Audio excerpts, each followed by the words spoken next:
I'm just going to show you now what I'm doing to make an almond cheese. So I've taken 2 cups of almonds and I've soaked them for a day, and now I'm just taking the skins off. So I'm going to show you, I don't know if you can see this, the almond has sprouted. There's a little shoot there, so that is called an activated almond. There, it comes out the top. So you can dry them like that, or like this with the skins on, dry them and then store them in a jar, so they will be more easy to digest, and yeah, so better for you, and just as crisp as a normal almond before soaking, so it doesn't really affect the texture too much. So what I'm going to do after this is to blend it in my high-speed blender with some liquid. So the liquid, well, you can add a probiotic tablet to the almonds in the blender, and or you can use if you have a ferment around in your kitchen like water kefir.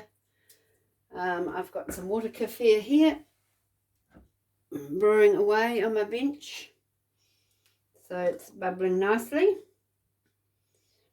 You can see them up here.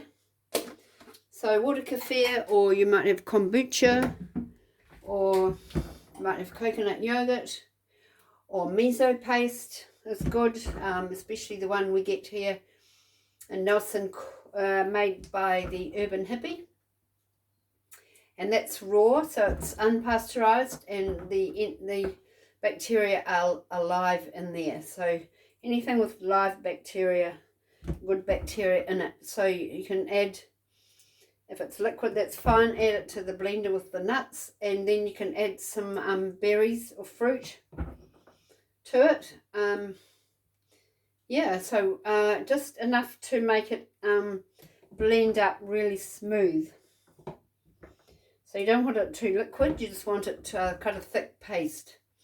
And then we're going to sit that in a strainer overnight in the fridge, and then it will firm up, and then we can do things to it after that. We can add more things, like if you put fruit in it you wouldn't want to do anything else, but if you just leave it plain, you can, once it's fermented on the bench, you can add, I love fresh thyme and garlic, is my favourite, and then you can roll it in very finely chopped herbs, wrap it up in, I use baking paper or parchment paper, and keep it in the fridge, and over time it will harden up and just look like a normal cheese. Not sure which one in particular, but it will be quite firm and very sliceable, and it will have a nice tangy taste. It's really nice, I love it. So this is taking a little while. This is a bit of a laborious process, so I would buy